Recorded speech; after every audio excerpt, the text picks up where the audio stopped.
It's been a bit more than a year by now that I recorded a video which went pretty viral on my channel, named Why Being a Chess Professional in Europe Sucks. And yeah, it's gained a lot of traction, which actually was a good thing, not only for my channel, but generally for the topic in specific. And that was kind of the main goal, that people started talking a bit more about it. But I thought it's time to make a follow-up video on that, since it's crazy. It's already more than a year that I recorded that video, and in this one I want to talk a bit more about the positive aspects, because I did talk a bit about it as well in the other video, but not nearly enough. And many viewers might have perceived the video as purely negative, which there's definitely a point to that. But in this video, I want to talk about some of the very positive aspects of that, and also what has changed for me since I recorded the video 1 year ago. So there are many points actually which I reflected on quite a bit, and also changed my opinion on that, which was very helpful. I mean, many of the comments were actually, or most of the comments I think were pretty constructive criticism, and I was reflecting on quite a few of the points which I made. One of them, I think I said in the previous video, that something along the lines that it's simply unfair that the chess players don't make more money. I think that's pretty false. There were quite a couple of comments that were saying like, why do we need chess players? And anyway, it's not good for anything. I mean, you can argue that, but then if you have that argument, you can say the same about any other sports person. Like, they're not saving lives, at least I guess in most cases. So if we're purely thinking about that, then like, where's the fun? Where's the fun in all of that? Humans have always needed some entertainment, or some other things to get their mind off of things. So I don't think that's a good argument. But of course, chess is maybe not as enticing to watch like other sports, and maybe there's more, it's simply easier to understand the rules of, I don't know, soccer or whatever other sport, and also more exciting to watch. Like, if you have a classical game, then the viewers have to watch for a couple of hours and have to wait for a move to be played. So no argument about that. But anyway, I think that was simply an incorrect statement. Like, that it's unfair. I don't think it's the case. And of course, if you work hard, and if you're talented, and if you make it to the top, then you can make a very good living from of playing from chess. And generally, I also have to say that I think chess as kind of a side sport, I mean, it's not that popular if you compare it to other sports, has actually very good prospects to make a living of it. Like, for example, I talked to some people, or read a bit online about some other sports. Also, some comments were there that, for example, in, I don't know, darts or billiard, or some side sports like that maybe even some other things which are non-Olympic, maybe even some Olympic sports, it can be much more difficult to make a living from that. And that brings me to the next positive aspect, that with chess nowadays you actually have many different ways to um, to make a living off of it.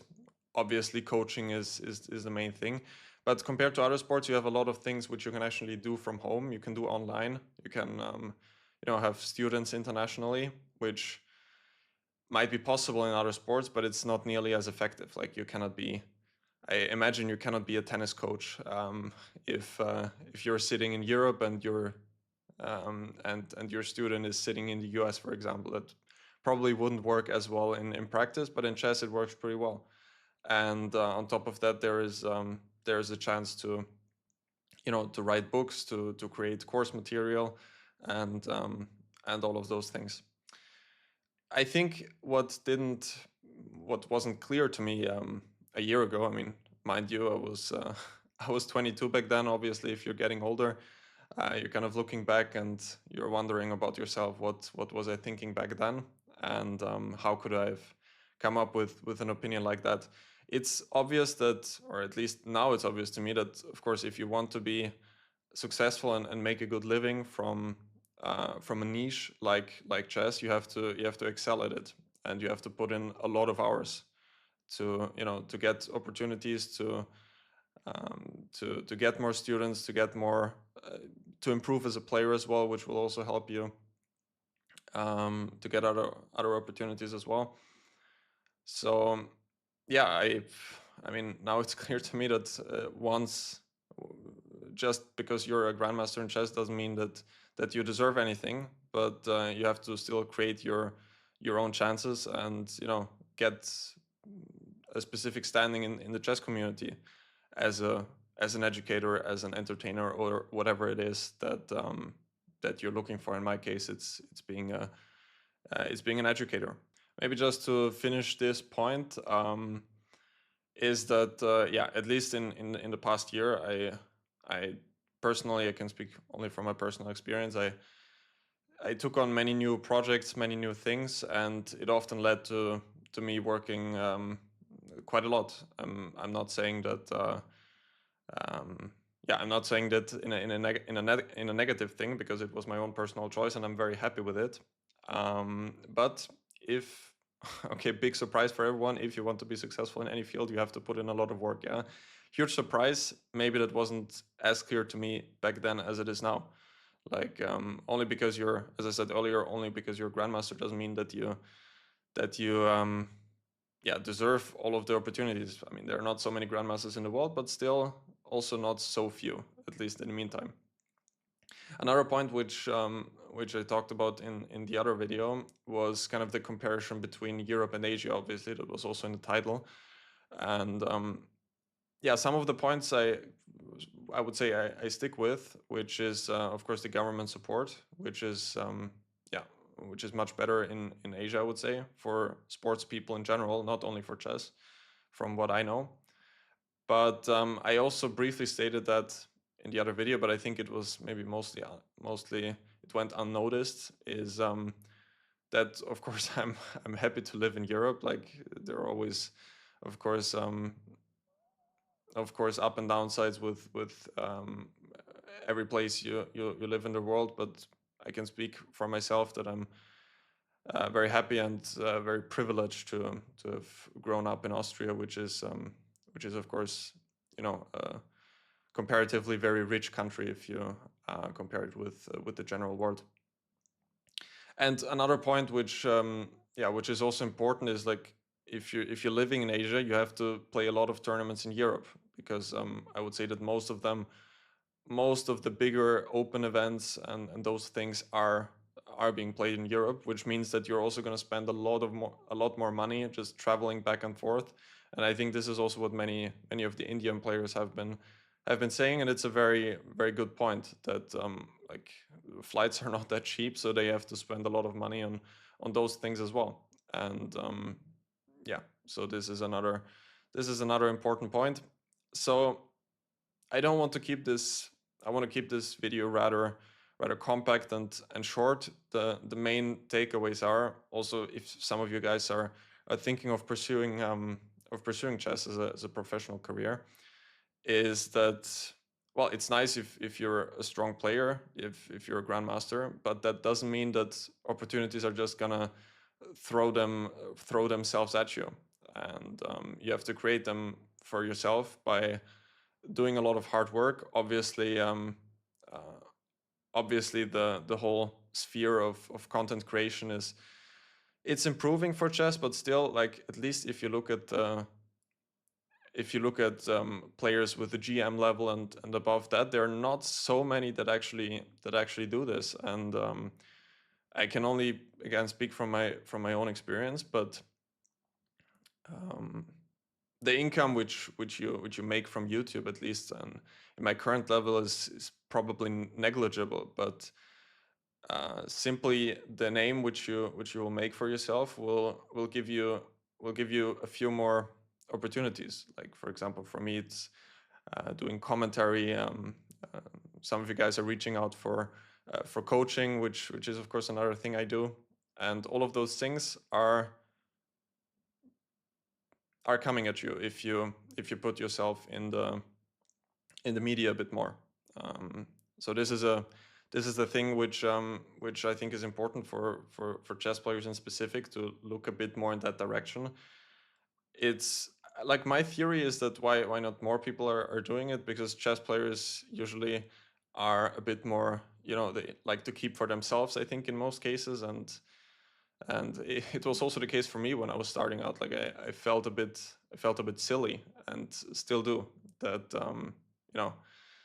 I'm talking to the camera and to a growing audience, to quite a few people. And at first I never really thought that anyone would listen to all of that. But that has proven wrong, fortunately. And I'm very, very happy to be where I'm currently at.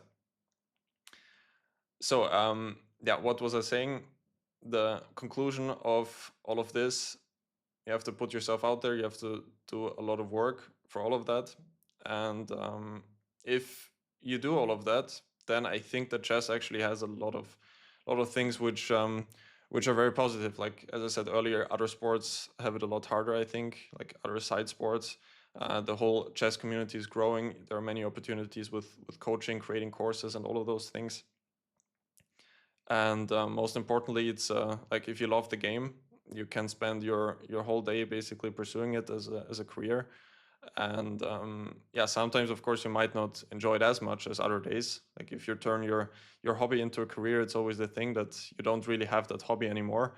But I think you can make it work in most cases. There are often periods where it might not be as enjoyable, but again, from my own experience, it's still fantastic to do what I love. I can make money analyzing chess, which is great.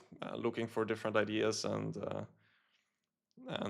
also being my own boss. This is another thing, of course. If you're self-employed, you don't have anyone who, you simply don't have a boss. You are your own boss, which sometimes also has its downsides, because, like, you don't have someone to look over your shoulder and tell you, you need to do this, you need to do this, and this is your deadline for that, which can be difficult sometimes. But still, I think it's nice to decide yourself what you like to do, and you don't have anyone telling you that you need to do this and you need to do this.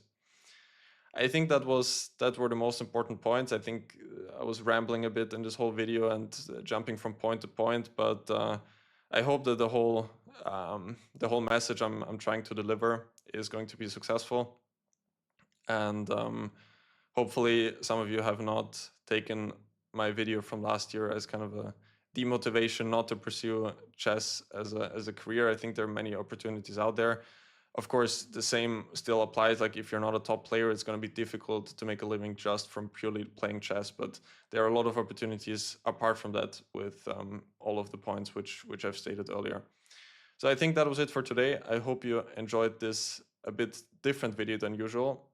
If you did, don't forget to leave a like and subscribe to the channel. You can follow me on my socials. It's all in the video description down below. You can buy my courses there. Courses, of course, another big topic which I was pursuing in the recent times. And if you want to support that channel, if you want to support my channel, go check it out. And that was it for today. And I'm gonna see you guys soon.